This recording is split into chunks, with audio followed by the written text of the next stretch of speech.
Title: 10 Years, 25 Moves, and a Husband Who Never Stayed Still. Chapter 1: The Dream That Never Landed. 10 years. 25 moves. That's what my marriage has looked like. While some people mark their anniversaries with vacations or dinners, I mark mine by boxes, taped, stacked, and never fully unpacked. It was all for the dream of financial independence, a dream we chased across cities, countries, and careers, but never quite caught.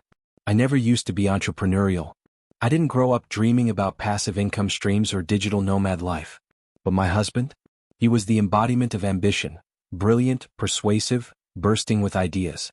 He wasn't lazy, he just refused to work a normal job. He saw 9 to 5 as a prison and believed freedom could be bought with the right online business, the right investment, the right timing. And I believed him. Together we built and broke businesses. Sometimes we soared, 5-figure months that made us feel unstoppable. Other times we survived off hope, savings, and instant noodles. He always said it was temporary, that the next big thing was just around the corner. And when it didn't work out, we moved. Again. Every move felt like a reset, a fresh start. But over time the thrill faded. My dreams changed. I stopped fantasizing about tropical laptops on the beach lifestyles and started craving stability. I wanted furniture that didn't fold, a closet where I could hang all my clothes, walls with actual pictures, not just rental-friendly stick-on-hooks. But when I finally found steady work I actually liked, enough to pay most of our bills, something shifted. He said I had changed. Maybe I had. Maybe I was tired of running. And for the first time, I wasn't sure if he was the partner I wanted at the finish line, or just the one I started this marathon with. Chapter 2: When Stability Became Rebellion. It's strange how choosing peace can feel like an act of defiance. When I landed that stable job, I expected relief. And in a way I found it. The pay wasn't glamorous, but it was consistent. I could breathe again. I could plan.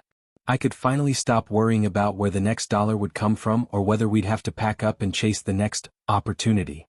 But instead of celebrating, my husband looked at me like I'd given up. He didn't say it outright, but the disappointment was in his eyes. He called it settling. Said the system had sucked me in. That I had surrendered to mediocrity.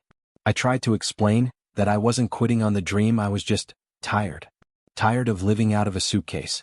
Tired of hoping and waiting. Tired of feeling like my life was on hold until his next big idea worked out. He said if I wanted a cozy home and pets and framed pictures on the wall, I should make that happen myself. So I started to. I bought a second-hand fish tank. I unpacked boxes I hadn't touched in years.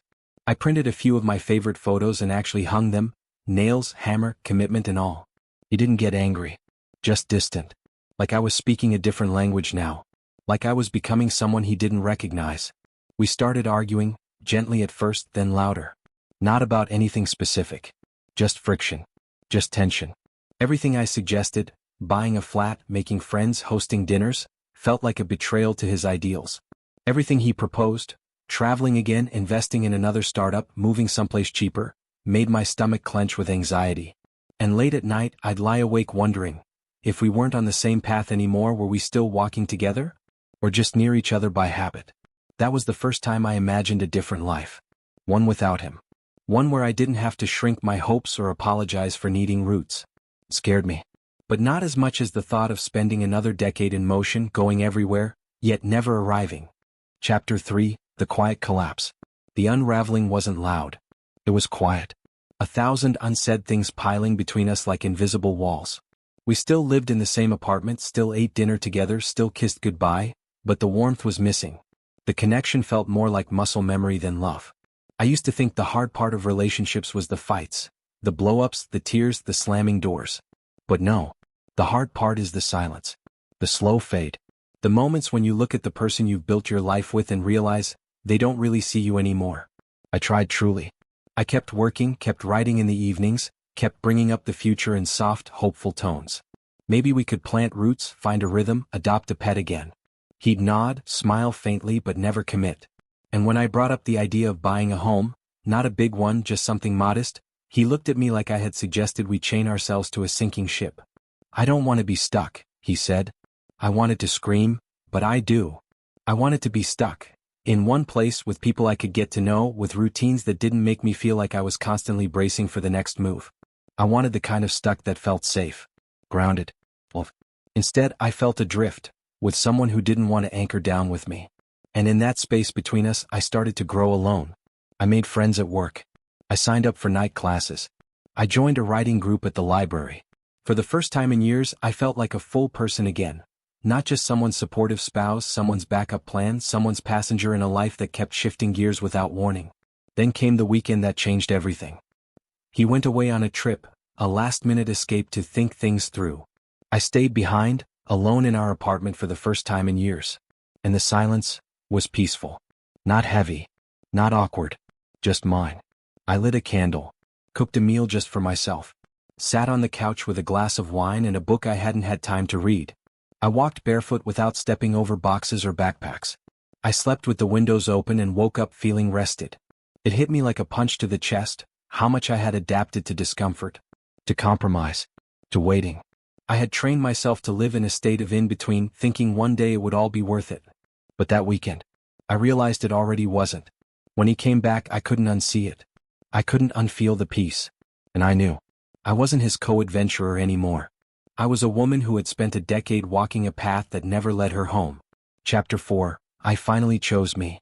When I told him I wanted to separate, his face didn't register shock, just disbelief. Like I was bluffing. Like I'd blink and change my mind once the idea of starting over alone became too real. I thought we were in this together, he said. And for a long time we were. But togetherness built on sacrifice isn't always sustainable. Especially when only one person keeps doing the sacrificing. I had bent myself in 100 directions for our shared dream, gave up pets, homes, friendships, and stability. I said yes to the constant movement, to the uncertainty, to the side gigs, to the temporary rentals, to the boxed-up life. But what started as partnership slowly became permission. His permission to roam and mine to wait. He asked if there was someone else. There wasn't. Unless you count the version of myself I'd been ignoring for years. The one who wanted roots. Who wanted meaning beyond income streams and vague notions of freedom. The one who wanted a home, not a hustle. I moved out. Not far. Just across the city. A small place, nothing fancy. But when I put the keys in the door, it was mine. Entirely mine. The silence returned. But this time it was sacred. I unpacked every box. Every single one. I hung art on the walls and filled the kitchen with my favorite coffee mugs. I bought a used bookshelf and filled it with stories that had waited too long for attention. I got a cat, the first in years, and cried when he curled up in my lap like he had always belonged there. I stopped measuring success by how far I could run. I started measuring it by how still I could sit, how present I could be. And over time, something beautiful happened. I didn't miss him. Not in the way I thought I would. I missed the version of us that felt hopeful, aligned, unstoppable. But that version had died somewhere between move 19 and 20, and neither of us noticed. He tried to win me back. Long messages, nostalgic voice notes, promises that this time he was ready to settle. But I knew better now. I knew that love, when it's real and reciprocal, doesn't have to be chased or convinced. It meets you where you are. It wasn't just about the moves or the jobs or the disagreements. It was about waking up one day and realizing that the dream you built with someone was no longer your dream, and hadn't been for a very long time. It was about choosing yourself, not because you don't love them anymore, but because you finally love yourself enough not to wait. Now, years later, I live in that same little apartment. I've grown my career into something I never thought possible. I've made deep friendships, gone back to school, and fallen in love. The real kind. The quiet kind. The kind that doesn't make you feel like you have to earn your place every day. If I could speak to my younger self, the one packing her 26th box, holding back tears, praying her husband would finally settle, I'd tell her, it's okay to want a life that stays still. It's okay to walk away from the dream if it no longer includes your happiness.